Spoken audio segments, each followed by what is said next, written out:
Hello, everyone. This is Alan Gotra. I apologize for the screwed up live stream. For some reason, my software kind of jammed on me, but I'm going to go ahead and record it now so that we'll be able to watch it at a later time. I have a few announcements. We'll no longer be having a drawing for the books by yours truly and the T-shirts. There were no contributors, and therefore it's hard to pick a winner when there's no one entering the contest.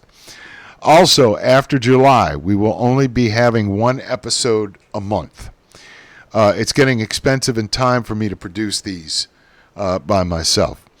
Additionally, I've not been able to get any other creators interested in doing either a collaboration or an interview to make the channel a little bit more viable. So until that happens, not only the episodes, but I've been doing this for 5 years, and it's getting a little weary on my time. So I'm just going to go ahead and try and see if I can get at least one a month. So after July, there's only going to be one per month. Now, after World War I, Germany suffered from rampant inflation and indecision regarding the type of government they wanted as opposed to the former monarchy. The country also suffered from a lack of civilized behavior from its populace. Crime took over the streets with every form of immoral decadence that serves the purposes of evil. For serial killers like Fritz Haarmann, it seemed as though the playground gates had been opened, and he relished in the enjoyment of inflicting pain and suffering. Now, this is a remix of an episode we originally showed when the channel first appeared on YouTube about 4 years ago. So we did make a few changes, and now here is Fritz Haarmann, the Vampire of Hanover.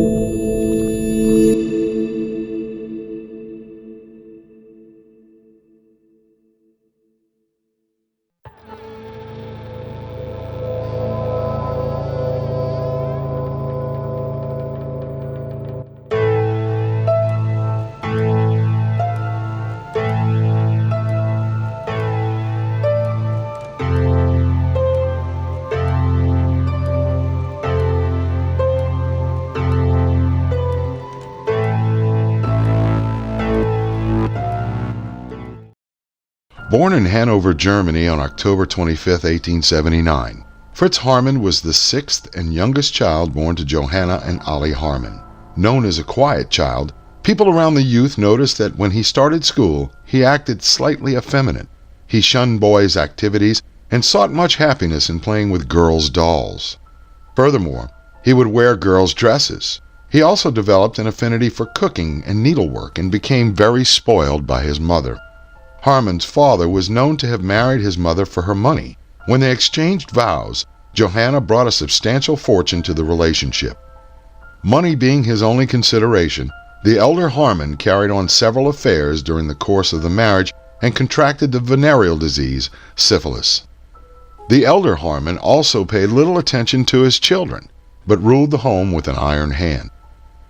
Fritz began his schooling in 1886, where teachers specifically noted that the young child appeared spoiled and coddled and prone to daydreaming. Fritz's behavior was not bad, but his academic performances lacked any motivation, and he had to repeat 2 grades. During this time, Haarmann noted that one of his teachers molested him, but other than a passing mention, never gave any details of the encounter. History noted that Haarmann grew into a strong, muscular youth. In 1894, Fritz asked his parents if he could finish his schooling early because he wanted to enroll in the local military academy. Prior to attending the academy, though, he worked as an apprentice locksmith, a vocation that would come in handy later. At age 15, Haarmann enrolled at the Breisach Military Academy and began training there in 1895. Haarmann adapted well to military life, but soon he suffered from lapses of consciousness attributable to, quote, an equivalent to epilepsy, end quote. In October 1895, Haarmann discharged himself from the military and returned to Hanover to work with his father in a cigar factory the elder Haarmann founded in 1888. At 16, Haarmann committed his first known sexual offenses, which all involved young boys that he lured to cellars of abandoned houses where he would sexually abuse them. Authorities first captured Haarmann in the midst of committing one of these crimes and recommended that the 17-year-old should be committed to a local mental institution in the city of Hildesheim in February 1897. With the help of his mother, 7 months after his incarceration, Haarmann escaped from Hildesheim and made his way to Zurich, Switzerland. He lived with a relative of his mother and obtained employment with a local shipyard as a handyman. He also met a young woman while in hiding named Edna Lowert, who soon became pregnant with his child. At the same time, in October of 1900, Haarmann received word that he must perform his compulsory military service. He soon abandoned Edna. The German army deployed Haarmann to the Alsatian city of Colmar to serve in the No. 10 Rifle Battalion. Haarmann distinguished himself through his marksmanship and excellent soldiery, and later described his military service as being the happiest of his life. But while performing physical training in October 1901, Haarmann collapsed and then suffered dizzy spells when conscious. Deemed unfit for military service or work, the Army discharged him on July 28, 1902. Because the military discharged Haarmann for medical reasons, the government granted the discharged a medical dispensation and provided him with a small pension. Seeing that he had nowhere to go, Haarmann begged the forgiveness from his former fiancée, Edna. In the following year, the elder Haarmann filed charges against his son, demanding that he be returned to a mental institution because of his offspring's outbursts and violent tangents. The charges were eventually dropped. As a result of the charges, though, Haarmann was forced to undergo a psychiatric examination in 1903. Allegedly affected by Germany's loss of World War I and the abject poverty he witnessed as a result of that loss, Haarmann made contacts in the criminal underworld and began trading and selling stolen property on the black market. As a result of the Treaty of Versailles, Germany had no army to speak of, and her police forces were overworked and underpaid, an ideal environment for the budding criminal enterprises that arose as a result of the black market after the war. Commodities became scarce, but Haarmann thrived with his contacts and his increased stealing of goods. Haarmann established a relationship with the local Hanover police, even though they knew he was a criminal and engaged in homosexuality, an offense punishable by imprisonment at the time. He then became an informer for the Hanover police.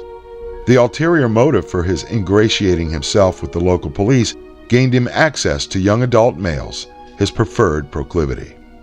In 1919, Haarmann struck a deal with the local police where he would fence stolen property and set up contacts for arrest. In the raids, police arrested Haarmann to make it appear that he was part of the sting, and his contacts were none the wiser.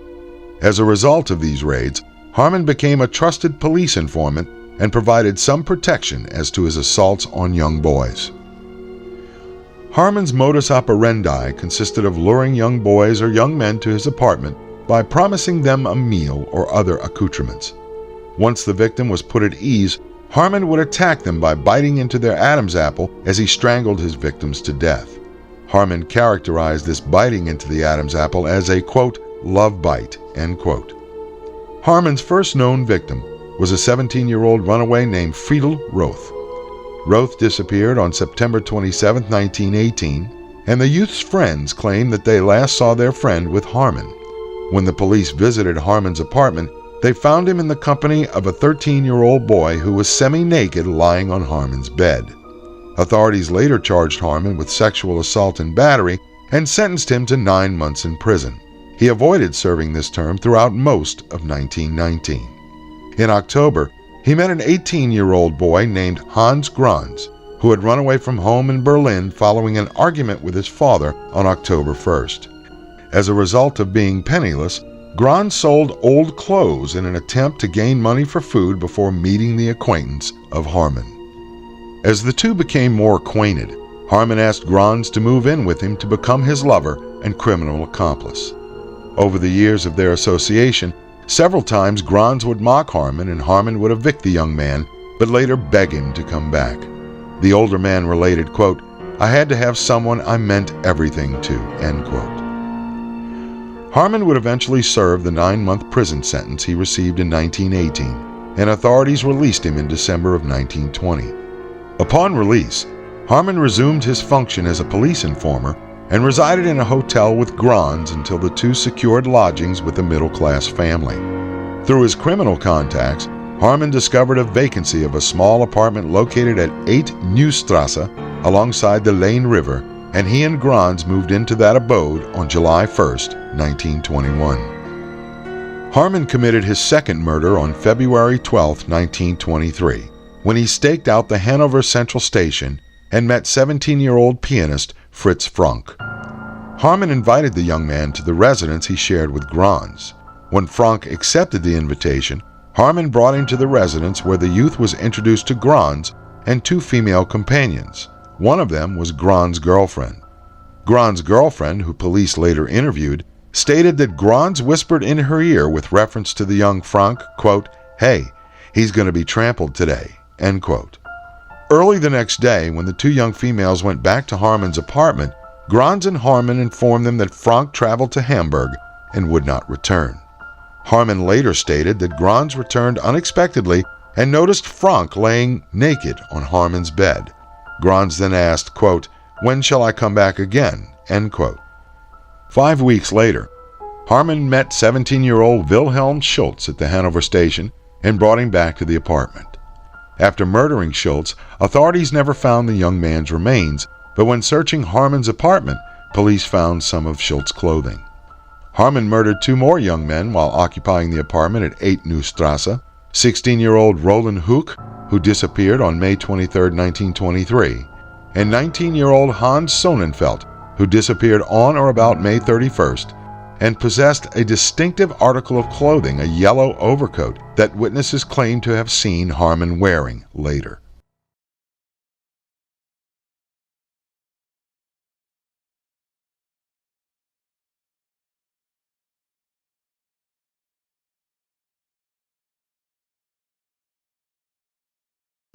On June 9, 1923, Haarmann and Grans moved into a single-room attic apartment at number 2 Rote Ria. 2 weeks later, on June 25th, a 13-year-old boy named Ernst Ehrenberg, the son of Haarmann's neighbor, disappeared while running an errand for his father. Subsequently, when police searched Haarmann's apartment, they found little Ernst's school cap and braces.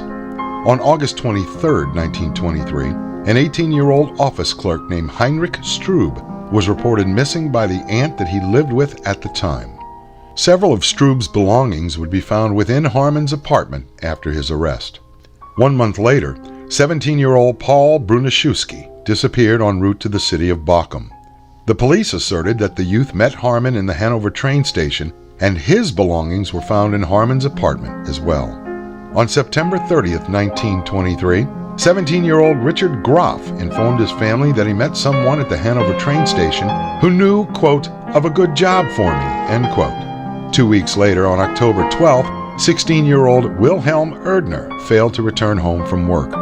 Erdner's parents stated that their son had become acquainted with the detective Fritz Hannerbrock. This turned out to be an alias Haarmann frequently used to deflect suspicion away from him with the parents of his victims. Haarmann and Grans subsequently sold Erdner's bicycle on or about October 20th. Within that same week, Haarmann murdered 15-year-old Hermann Wolf, who disappeared from the Hanover station on October 24, 1923, and 13-year-old Heinz Brinkmann, who was last seen standing at the entrance of Hanover station at 11 p.m. on October 27. Brinkmann missed the train to his home in Clausthal. On November 10, 1923, a 17-year-old apprentice carpenter from the city of Dusseldorf named Adolf Hanover disappeared from the Hanover station. Several witnesses saw the victim sitting on a trunk in the station, and these very same witnesses saw Grans in the company of Haarmann, who pointed toward the youth. Hanover disappeared in the company of the 2 men. Adolf Hennies, age 19, disappeared after seeking employment in Hanover. Hennies' remains would never be discovered. Due to conflicting testimony, neither Haarmann nor Gans would be convicted of this murder. Haarmann's first victim of 1924, 17-year-old Ernst Speicher, disappeared on January 5th. Haarmann only assumed that Spiker was one of his victims because the youth's belongings were found in his apartment after his arrest. 10 days later, Heinrich Koch also disappeared, and authorities presumed Haarmann responsible. In February 1924, Haarmann killed 2 young men, Willie Singer, age 19, who disappeared from the suburb of Linden-Limer on the 2nd, having informed his sister he would be traveling with a friend, and 16-year-old Hermann Spreikert, who was last seen on February 8th. Haarmann killed again on April 1st, when authorities strongly believed Haarmann responsible for the death of an acquaintance named Hermann Bach. Although Haarmann possessed Bach's clothing at the time of his arrest, and he gave the boy's suitcase to his landlady, Haarmann escaped prosecution for Bach's murder. On April 8th, 16-year-old Alfred Hugreff disappeared from the Hanover station when he ran away from his home in the town of Leert on April 2, 1924. 9 days later, Wilhelm Appel, age 16, was killed by Haarmann after his many, quote, fishing trips, end quote, to the Hanover station. On April 26th, Robert Witzel, age 18, disappeared after receiving some money from his mother, claiming he wanted to visit a traveling circus. Later inquiries by the police demonstrated that Witzel was seen in the company of a, quote, railway official, end quote, prior to his disappearance. Haarmann later confessed that he killed Witzel and dismembered his body, throwing it into the Lane River. 2 weeks after Witzel's murder, Haarmann killed 14-year-old Heinz Martin, who was last seen on May 9, 1924. Again, authorities found his clothing in Haarmann's apartment. On May 26th, Haarmann murdered Fritz Whitting, age 17, a traveling salesman who wore a suit that Grons wanted. Haarmann dismembered the young man after murdering him. On the same day that Haarmann murdered Wittig, authorities believed that he murdered his youngest victim, 10-year-old Friedrich Abeling, who Haarmann kidnapped as the youth skipped school. 2 weeks later, Friedrich Koch, age 16, disappeared after Haarmann approached him on June 5th as the young man went to college. Haarmann murdered his final victim, Eric de Vries, age 17, on June 14th. De Vries encountered Haarmann at the Hanover station and then escorted the youth back to Haarmann's apartment. Haarmann dismembered the body after murdering him, and it would later be found in a lake near the entrance to the Heerhausen Gardens. Haarmann later claimed that it took him 4 trips to bring de Vries' remains to the lake. The bag he used belonged to Friedrich Koch.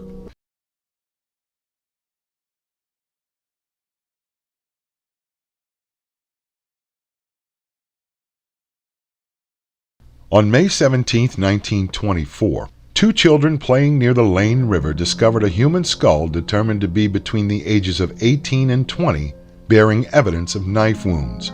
A typhoid outbreak at the time of the murders convinced police that the discovered skull must have been one of the typhoid victims rather than one involving foul play. Subsequently, the boys found a bag of human bones in a field close to the village of Doren. Authorities found 2 more skulls on June 13th, one upon the banks of the Lane River and another located close to a mill in West Hanover. It appeared that the skulls had been removed from the body at the cervical vertebrae with a very sharp instrument. One of the skulls belonged to a teenage male, where the other skull appeared to have belonged to a youth between the ages of 11 and 13 years old. A year prior to the discoveries, rumors spread in the area regarding the disappearance of children and young teens. After the discoveries, those rumors gained momentum. Local newspapers began reporting on the disappearances starting in 1918 and reaching into 1924. In 1923 alone, over 600 young men and boys disappeared in Hanover alone. With the rumors circulating regarding the disappearances, local citizens organized search parties along the Lane River in the hopes that they would find missing children, either alive or dead. Sadly, the search parties found a number of human bones which were immediately handed over to the police. Police revealed that the bones belonged to 22 separate individuals. Half of the remains were in the river for some time, whereas other remains had been there for shorter periods of time. Evidence existed that most of the bones had been dissected at the joints, signifying dismemberment. Police suspicions immediately fell upon Fritz Haarmann, as the police traced his criminal record all the way back to 1896, where the felon amassed arrests for child molestation, sexual battery, and battery of a minor. Additionally, The police knew about Haarmann's open homosexuality, and he was connected at the time to the disappearances of Friedel Roth and Hermann Koch. Police began surveillance on Haarmann, but enlisted the help of 2 young police officers from Berlin, as Haarmann would recognize local police because of his informant status. This surveillance began on June 18, 1924. On June 22, 1924, 2 police officers observed Haarmann arguing with a 15-year-old boy named Karl Fromm. Haarmann approached the police and wanted to have them arrest the youth. Police arrested Fromm, and when they escorted him to the station, in his questioning, he stated he stayed with Haarmann, and the elder man repeatedly raped him by knife point over the previous 4 days. On June 23rd, police arrested Haarmann at his apartment. Police searched the dingy abode and noticed that bloodstains of varying sizes covered the floor. Haarmann attempted to explain away the bloodstains as having to do with his involvement in the contraband meat trade, having butchered several animals within the apartment. Interviews conducted with neighbors and acquaintances from his various addresses revealed to authorities that an inordinate number of young boys were seen to leave his dwellings at odd hours. Furthermore, Haarmann was observed leaving these residences with sacks, bags, or baskets that appeared to be heavy as he struggled to lift and carry them. 2 neighbors added that in the spring of 1924, they observed Haarmann leave his apartment with one of these sacks or bags and threw it into the Lane River. After searching Haarmann's apartment, the articles and possessions seized were put on display at the local police station, and parents of the missing children were called upon to visit and possibly identify any articles belonging to their missing children. As days passed, more and more relatives came to the police station and identified belongings as those of the missing loved ones. Haarmann attempted to explain away the clothing as leftovers from the black market businesses he dealt with.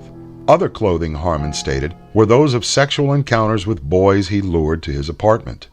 On June 29, 1924, however, clothes, boots, and keys found in Haarmann's apartment were identified as belonging to 18-year-old Robert Witzel. A skull found in the garden was also identified as that of the missing youth. Confronted with the various evidence from his apartment and the eyewitness accounts, also at the urging of his sister, Haarmann confessed to the killings and attributed them to a, quote, rabid sexual passion, end quote. Between 1918 and 1924, Haarmann stated to the police that he never really intended to murder his victims, but became overwhelmed with a murderous rage which caused him to bite into their Adam's apples, or he would just strangle them before he would collapse on top of the victim's body. Only 1 victim is said to have escaped death, but the police never received any notice of the attack. Haarmann maintained that he abhorred the practice of dismemberment. After his first murder, Haarmann stated that he was ill for 8 days afterward. Haarmann described the dismemberment in detail. First, I would drink a strong cup of black coffee to fortify me before I proceeded with the cutting. Then, I would place the body of the victim upon the floor of the apartment, covering the face with cloth, before first removing the intestines. I would place inside a bucket. I would then place the towel inside the abdominal cavity to soak the collecting blood. I would then make 3 cuts between the victim's ribs and shoulders. Then take hold of the ribs and push until the bones around the shoulders broke. I would then remove the victim's heart, lungs, and kidneys, dice them, and place them in the same bucket which held the intestines. Then I would sever the arms and legs from the body. I would then pare flesh from the limbs and the torso, and the extra flesh would be disposed of in the toilet and in the nearby river. The last part of the body to be severed would be the head. After taking the head from the torso, Haarmann used a small kitchen knife to strip the flesh off of the skull, which he would then wrap in rags and place the skull face down in a pile of straw, and bludgeon the skull with an axe in order to get to the brain. He would then place the skull in a bucket, which he would dispose of into the Lane River. When the police asked Haarmann how many people he killed, he responded that he may have been responsible for the deaths of 50 to 70 people. But when the police finally assembled the evidence against him, Haarmann stood charged with 27 murders. Some of the murders, according to Haarmann, occurred at the urging of Grans. Police then arrested Haarmann's young lover as an accessory to murder a week after Haarmann. Because of the sense of insanity involved with the character of Haarmann's murders, The accused killer underwent a psychological examination at Göttingen Medical School. On September 25, 1924, psychiatrists deemed Haarmann competent to stand trial. The trial of Fritz Haarmann and Hans Grans began on December 4, 1924. Haarmann acknowledged his guilt for 14 of the murders and, as the accused, insisted on defending himself for the trial. Although the judge would open the courtroom to the public in the latter days of the trial, in the beginning he wanted to maintain decorum, as issues such as pedophilia and cannibalism would be discussed in the beginning. During the course of the trial, as proven through the presentation of prosecution evidence, Haarmann denied that he sold some of the victim's flesh as contraband meat on the black market or that he engaged in cannibalism. But none of the meat found in his apartment was human, dispelling the myth. Upon the stand, when approached by the prosecution to identify photographs of his victims, Haarmann became indignant and would say, quote, "I probably killed him," end quote, or, quote, "Charge it to me, it's all right with me," end quote. The prosecution called several neighbors, both past and present, and criminal acquaintances of Haarmann's that testified that he left his apartment on many occasions with packages of meat, but could not remember whether he arrived with any packages. Haarmann's landlady, Elizabeth Engel, testified that Haarmann regularly poured chopped pieces of meat into boiling water and would strain fat from meat he claimed was pork. Engel testified further that some of the meat she purchased from Haarmann after cooking made her family sick for days, and she never purchased from him again. At the beginning of the second week of the trial, the prosecution focused on the extent of the police knowledge of Haarmann's activities. The trust police put into Haarmann was called into question, especially when considering the large amount of decency charges against the accused killer. The trial took barely 2 weeks, and over 190 witnesses had been called to testify. On December 19, 1924, court reconvened in order to announce the verdict and pronounce sentence on the two defendants. The court found Fritz Haarmann guilty of 24 of the 27 murders, with acquittal for the 3 murders he denied committing, and sentenced him to death by beheading. And the court found Hans Grans guilty of incitement to murder and sentenced to death by beheading in relation to the murder of victim Adolf Hanover, with an additional sentence of 12 years imprisonment for being an accessory to the murder of Fritz Wittig. When Haarmann heard the sentence, he stood before the court and exclaimed, quote, "I accept the verdict fully and freely. I shall go to the decapitating block joyfully and happily," end quote. Grans grew hysterical at the verdict and the sentence, and when the guards returned him to his cell, he collapsed. Because of German tradition, Haarmann was not notified of his execution until the night before. When he received the news, ironically, he spoke with a pastor and was given an expensive cigar and Brazilian coffee as a last request. At 6 a.m. on the morning of April 15, 1925, Fritz Haarmann was led to the guillotine in the grounds of the Hanover prison. He appeared pale and nervous, but approached the chopping block with a certain male bravado. Finally, the guillotine fell, and the butcher of Hanover was no more. The police discovered a letter allegedly written by Haarmann that absolved Grans of any guilt. This letter led to a second trial for Haarmann's young lover, and he received 2 consecutive sentences of 12 years each. Grans served one of the sentences until released by authorities. He lived in Hanover when he died of natural causes.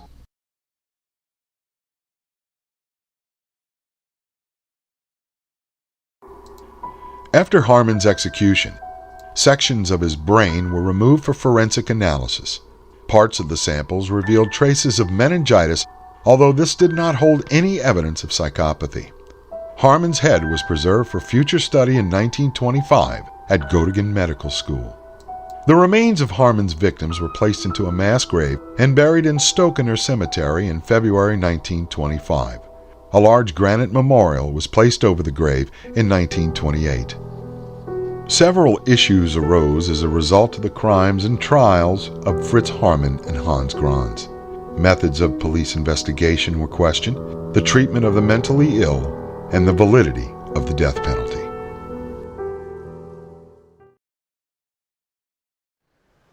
As stated in this mini-documentary, Fritz Haarmann's head had been removed by guillotine and kept in formaldehyde until 2014, when it was destroyed by the University of Mannheim. How it made it all the way through World War II, I'll never know. When we talk about vampires, they've captured the popular imagination ever since Bram Stoker published Dracula in 1897, and especially with the resurgence in the 2000s with entertainment franchises including True Blood and Twilight. And as we have seen with Fritz Haarmann, the fulfillment of the vampire's lust is more important than life itself, no matter who may become the victim. This next story, this bonus episode, came from a subscriber, a suggestion from a subscriber. And I thought it was very fascinating because I remember when this actually happened.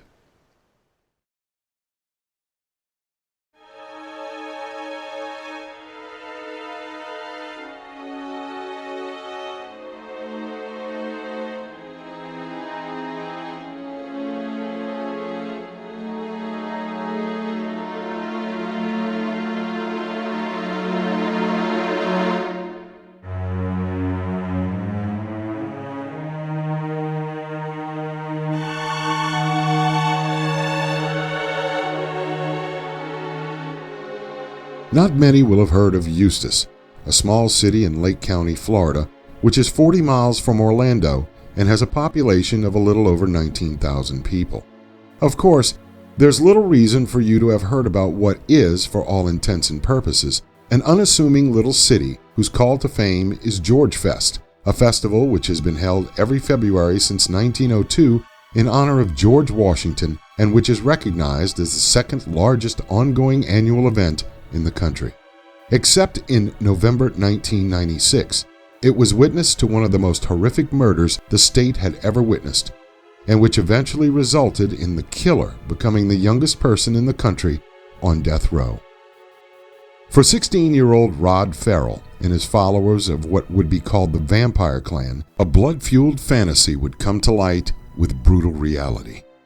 Believing he was a 500-year-old vampire, Ferrell indulged in ritualized cutting and drinking blood alongside more normal teenage pursuits, and in 1996, he brutally murdered Richard Wendorf and Naoma Ruth Queen, the parents of Klan member Heather Wendorf, who was 15 at the time. When Ferrell was finally brought to justice, he would drag 3 group members with him into prison and escape the death sentence by the skin of his fanged teeth. Roderick Justin Ferrell's parents were just teenagers themselves when he was born in Murray, Kentucky in March 1980. He barely knew his father, who joined the military soon after his birth, and was raised by his mother, Sandra Gibson. They lived on and off with her parents over the years, and according to court documents, Ferrell has claimed he was raped by his maternal grandfather at the age of 5, including in federal court records. However, no criminal charges have ever been filed against his grandfather in relation to these allegations. When not with the Gibsons, the mother and son stayed in public housing, and Sandra supported them working as an exotic dancer and occasionally a sex worker, according to Florida's Sun-Sentinel newspaper. In an interview with the Orlando Sentinel, Sandra Gibson admitted to dabbling in vampirism. As a teenager, her son followed suit. Already a fan of fantasy role-playing games such as Dungeons & Dragons and Vampire: The Masquerade, Ferrell fell in with other disaffected teenagers who professed to be living the vampire lifestyle. They drank each other's blood, wore all black, and listened to gothic and industrial music. An older boy, Stephen Jaden Murphy, told the Orlando Sentinel he sired Ferrell and crossed him over as a vampire in a ritual which involved the drinking of blood. Sandra Gibson, meanwhile, sent lurid letters to Murphy's 14-year-old brother, according to the Sentinel, saying she would be his bride for eternity as part of the vampire family. Gibson and Ferrell moved back and forth between Murray and Eustis, Florida, after Sandra's parents acquired a home in the area around 1990. While living there, Ferrell became friends with Heather Wendorf, whom the Sentinel described as a troubled Eustis High sophomore who rebelled against her parents over cleaning her room and other trivial matters. After moving back to Kentucky for 10th grade, Ferrell would call Heather collect, running up expensive phone bills until her parents put a stop to it, making her very angry, according to her sister. Back in Murray, Ferrell told people he was a 500-year-old vampire named Vasago and began recruiting followers. Among them was bespectacled 16-year-old Howard Scott Anderson, who came from grinding poverty with an alcoholic father who abused his mother, according to Florida's daily commercial newspaper. Ferrell's behavior became increasingly unhinged. In October of 1996, he allegedly broke into the Murray-Calloway County Animal Shelter, gruesomely killing 2 puppies. According to the book The Vampire Killers, Ferrell was later arrested on charges of burglary, trespassing, and cruelty to animals. In November 1996, Ferrell, his 16-year-old girlfriend Charity Kesey, Anderson, and another girl, Dana Cooper, 19, drove to Eustis in Anderson's car to pick up Heather Wendorf. Ferrell imagined they would move to New Orleans and live together as a vampire family. He also thought he was saving Wendorf from a troubled home. According to court documents, Heather told Ferrell her parents abused her and she had expressed a desire to run away from home. In a Eustis cemetery on Monday, November 25, 1996, Heather said she crossed over to become a vampire after drinking Ferrell's blood, according to the Orlando Sentinel. In an interview with Crime Watch Daily, Ferrell says he then took LSD and went to the Wendorf home to steal their car for the trip to New Orleans. "I don't want you messing with my parents," Heather told police. She instructed Ferrell, "Just leave them alone."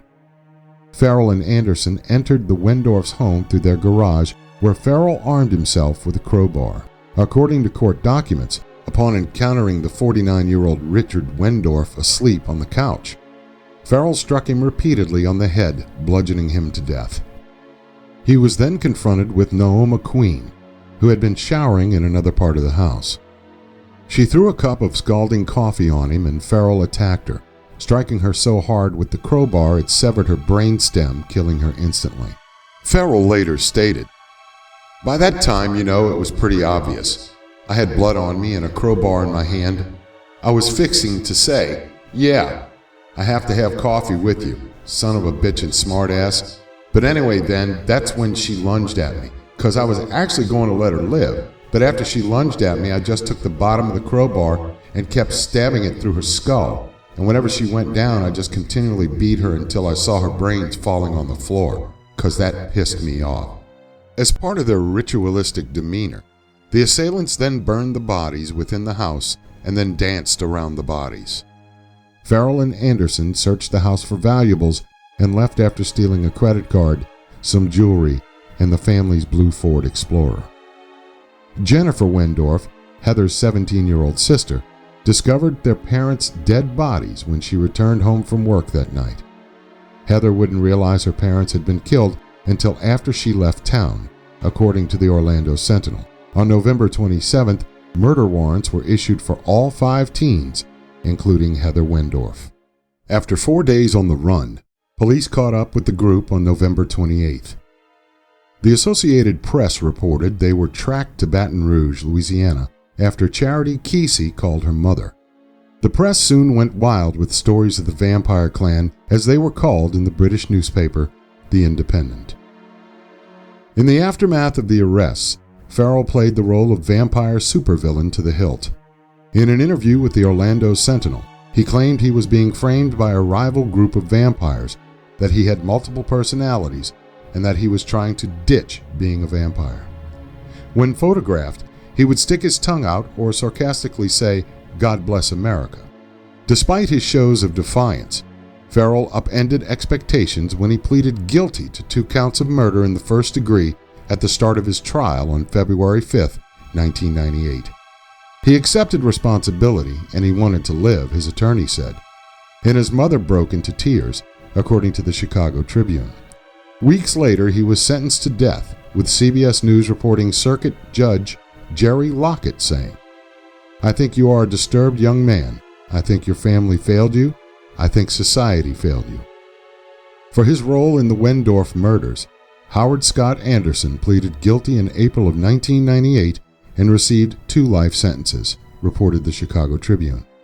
Soon afterwards, Dana Cooper and Charity Kesey made plea deals in exchange for reduced charges and sentences. Charity Kesey was given a 10-year sentence, while Dana Cooper received 17 years. Both women have since been released from prison. In December 2018, the Daily Commercial reported Anderson's sentence had been reduced to 40 years, including time already served. He will be 51 when he is released from prison. Only 17 when he was sentenced to death, Rod Ferrell held the record for the youngest prisoner in America on death row.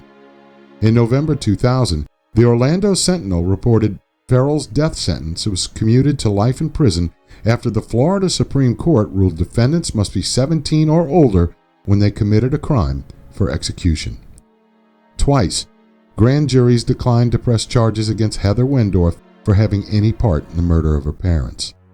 An Orlando Sentinel profile from 2006 found her married and studying art in North Carolina, though alienated from her family.